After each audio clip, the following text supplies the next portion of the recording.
अस्सलाम वालेकुम व्यूअर्स, आप देख रहे हैं फरी आइडियाज़। आज की जो स्टिचिंग कोर्स की जो मैं क्लास आज आपको दे रही हूँ वो है ट्राउज़र स्टिचिंग के हवाले से। ट्राउज़र कटिंग हमने प्रॉपर अपनी पिछली वीडियो में मैंने डाल दी है, जाकर उसको देखें ट्राउज़र की कटिंग किस तरह की है, क्या क्या मेथड यूज़ किए हैं। और आज मैं आपको बता रही हूँ कि ट्राउज़र स्टिच कैसे करना है। कटिंग तो हमने कर ली, अब स्टिच कैसे करना है। एक ही वीडियो में मैंने ये सब कुछ नहीं डाला क्योंकि वीडियो भी बहुत लंबी हो जाती है और आप सबके लिए भी बहुत प्रॉब्लम होती है। ट्राउजर आपके सामने पड़ा हुआ है जो कि कट हो चुका था कल की वीडियो में, उसी को हम करेंगे आज स्टिच। अभी देखें, आपने इस ट्राउजर को बिल्कुल भी खराब नहीं करना कटिंग करके। जब आपने रखा है, अगर आपने 1-2 दिन के लिए रखा है तो उसको इसी तरह फोल्ड करें, अदरवाइज आपने इसको इसी तरह से उठाना है। जो इसका फ्रंट है यानी छोटे हिस्सों को पकड़ना है और इनकी आसन की सिलाई सबसे पहले लगाते हैं। सबसे पहले ट्राउजर में आसन की सिलाई लगाई जाएगी। आपने बैक को भी लगा देना है और फ्रंट को भी लगा देना है। ऐसा नहीं करना कि छोटे बड़े को आपस में जोड़ देना, नहीं, आपका सारा ट्राउजर खराब हो जाएगा। बस ये आपकी ट्राउजर की कटिंग हुई है, आपने ये फ्रंट उठाने हैं 2 और इनकी यहाँ से आसन की सिलाई लगा लेनी है। इसी तरह बैक उठाने हैं और इनकी यहाँ से सिलाई लगा लेनी है। चलते हैं मशीन की तरफ और मैं साथ साथ बताती हूँ कि इसके बाद आपने क्या करना है। सिलाई लगाते वक्त आपने फ्रंट 2 पल्ले उठा लेने हैं। जैसे कि ये 2 मैंने उठाए हैं, ये 1 और 2, ये फ्रंट के 2 हैं जो हमने छोटे साइज में कट किए थे। इनको हमने लगानी है सिलाई।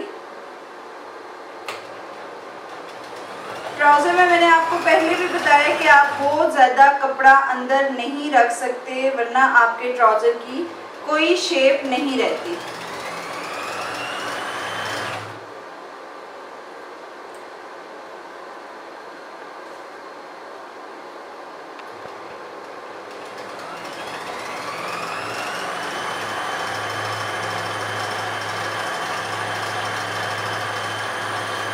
फ्रंट की लग चुकी है, अब आपने बैक को भी उठाना है। और सबसे पहले ट्राउज़र में ये आसन की सिलाइयाँ जब आप लगा लेंगे तो फिर आपके लिए बहुत आसान हो जाएगा।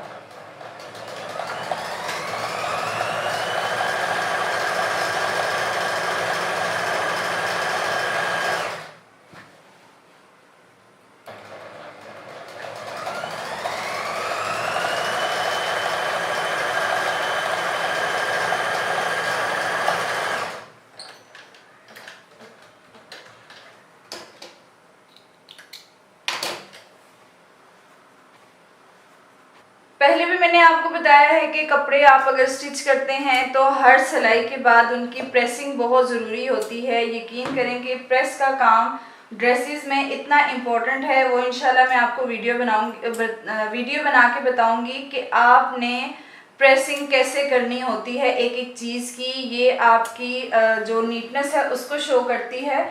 आप चाहे जितना भी अच्छा काम कर लें, अगर आपने प्रेस नहीं किया कपड़े को बार बार तो आपकी नीटनेस शो नहीं होगी।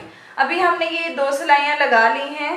अब आप इसको खोलें, ये आ गया हमारा बैक और ये आ गया फ्रंट।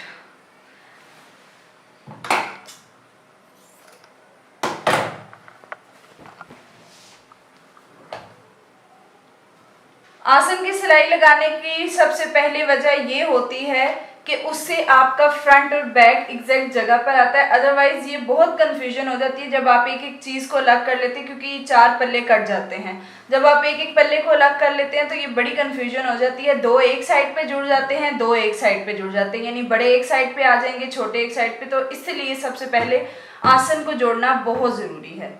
उसके बाद जो काम है आपने ये करना है कि जो हमारी ट्राउज़र की जो साइड वाली सिलाई होती है, आपने उसके बाद वो लगानी है। वो आपने इस तरह से लगानी है कि आपने एक साइड से कपड़े को करना है बराबर और बिल्कुल सीधी सिलाई लगानी है। यहाँ पे आपने कोई कर्व नहीं देना, कोई मतलब अपनी तरफ से कोई शेप नहीं बनानी। बस जिसका ट्राउज़र कट हो गया है आपने उसी तरह एज इट इसको सिलाई करना है।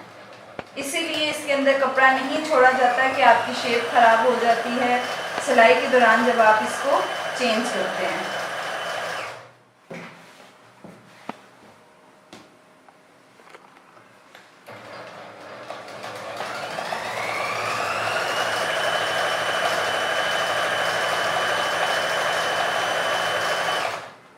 बस सिलाई करते वक्त साथ साथ आपने ख्याल रखना है कि नीचे के कपड़े को बार बार आपने सीधा करते रहना है ताकि नीचे कोई चुनट ना बने, और साथ साथ कपड़े को सेट करते हुए अपनी सिलाइयाँ लगाया करें।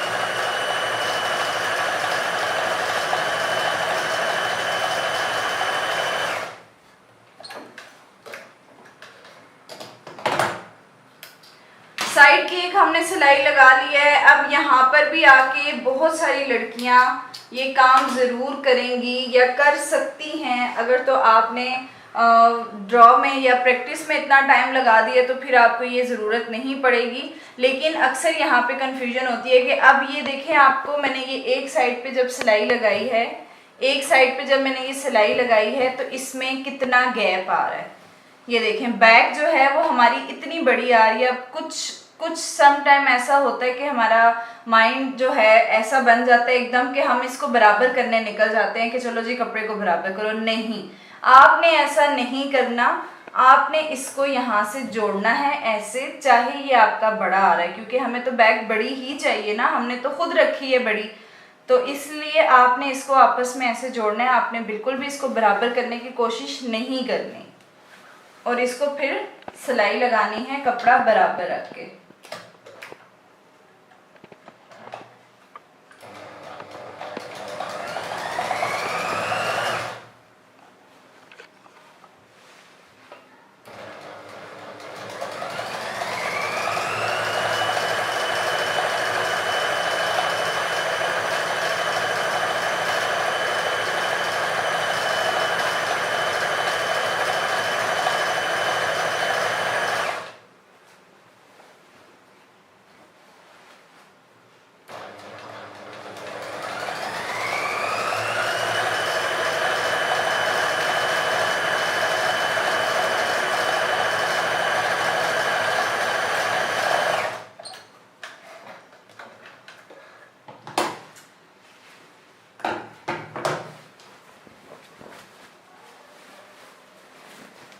ये सिलाइयाँ हमारी लग चुकी हैं। ये अब आप देखिएगा कि यहाँ से जो बड़ा और छोटा आपको अब ये फील हो रहा होगा कि जो हमने बराबर रख के लगाया है ये बड़ा आ रहा है, तो वेल एंड गुड है, क्योंकि हमें ट्राउज़र बैक से बड़ा ही चाहिए होता है।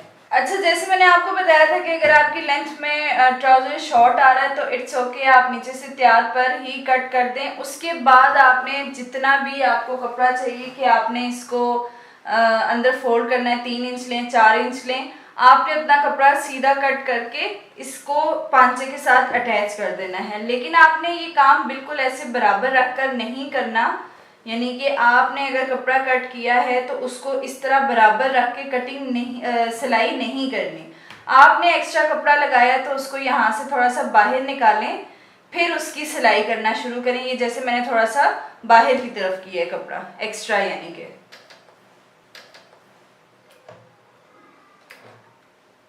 कपड़े को रखेंगे हम सीधी साइड पे ताकि वो राउंड होकर उल्टी साइड पर आ जाए।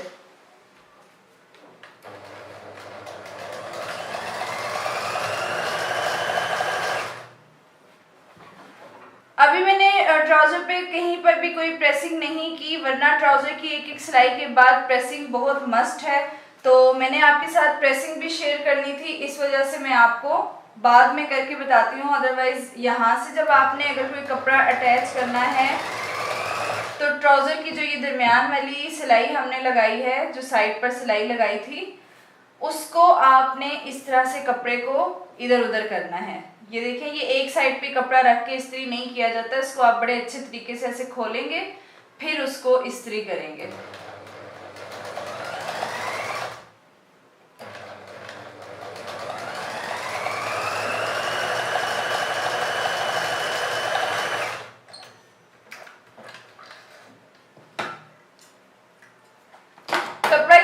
हमने एक्स्ट्रा बाहर की तरफ रखा था, उसका ये मकसद था कि जब आपने इसको कटिंग करना है तो इस शेप पर ही कटिंग करना है, वरना आपका कपड़ा सही तरह से फोल्ड नहीं होगा।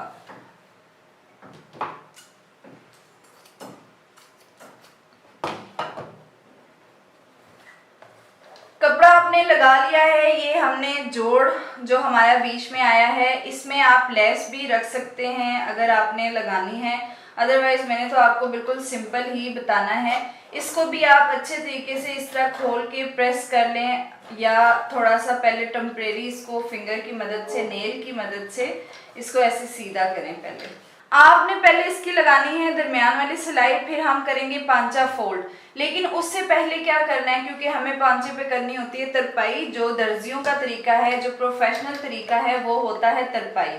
सिलाई तो आजकल बस काम मुकाने वाला काम करने के लिए सिलाइयाँ लगा देते हैं, तो तरपाई के लिए आपको पहले यहाँ से फिनिशिंग करनी पड़ती है कि आपके धागे ना निकले। एक ज़रा सा यहाँ से आपने फोल्ड करना है पांचे के एंड से, और दोनों पांचे पे इस तरह करके एक एक सिलाई लगा लें, बिल्कुल सीधी,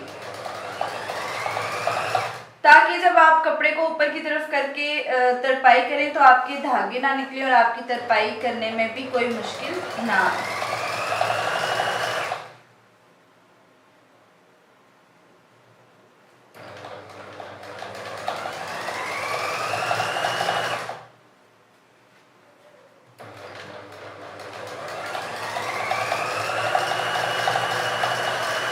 ये सिलाई आपने लगा ली दोनों पांचों पर। अब आप इसके बाद दरमियान वाली सिलाई लगाएंगे। अब हमने दरमियान वाली सिलाई लगानी है, तो ये आपने अब ध्यान रखना है कि अगर तो आपने बीच में जोड़ डाला है पांचा बनाने के लिए, तो आपको सिलाइयों को बराबर रखना बहुत ज़रूरी है। उसका क्या तरीकाकार है कि आपने इसको रखा इस तरह से, बिल्कुल बराबर करके सिलाइयों को आपने रखना है, और एक पिन लेनी है, उसकी मदद से आपने इसके बीच में बराबर करके बस ये पिन लगा दें, ताकि ये आपकी सिलाई इधर उधर ना हो।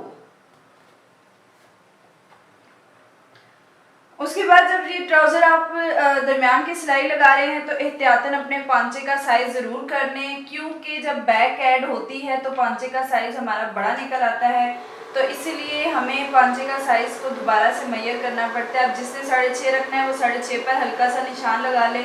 अभी मैंने तो आपको इसका निशान 6 बताया था, तो इसलिए मैंने 6 इंच पर ही निशान लगाना है और फिर इसकी स्टिचिंग करनी है।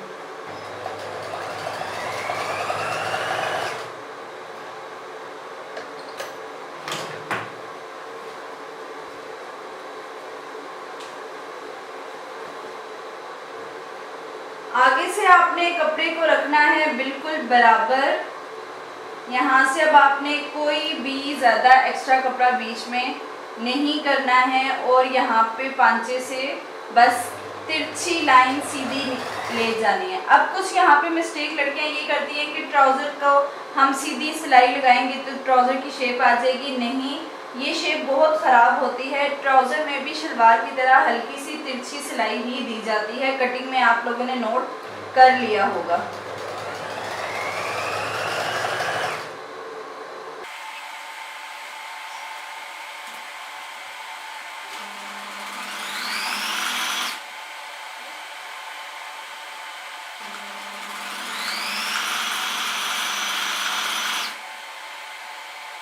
जब आप आसन के पास पहुंचेंगी तो आसन के पास से आपने इन सिलाइयों को भी बराबर करना है।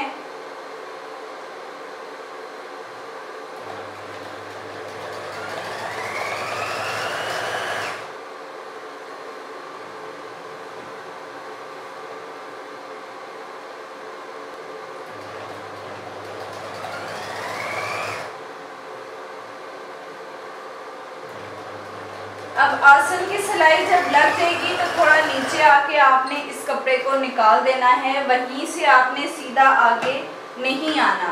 ये मेथड आपको शलवार पे भी अप्लाई करना है और ट्राउज़र पर भी, फ्लैप पर, शरारा जो भी बना रही हैं, कभी भी आप एक साथ पूरी सिलाई कंप्लीट नहीं कर सकती। जैसे हमने पहले पांचे का निशान लगा लिया था एहतियातन और पिन अप कर दिया था कि ताकि हमारी सिलाइयाँ बराबर आएँ, आपने इसी तरह दूसरे पांचे को भी करना है।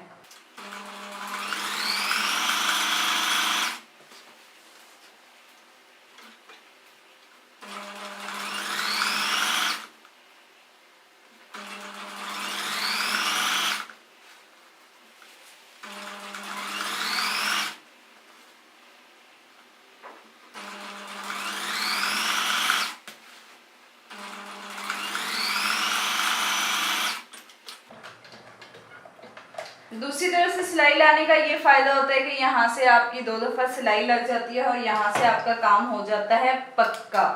अब यहाँ पे और आपने कुछ भी नहीं करना, यहाँ पे बस छोटे से कट्स लगा लेने हैं बिल्कुल क्रॉच के पास, यानी कि आसन के पास।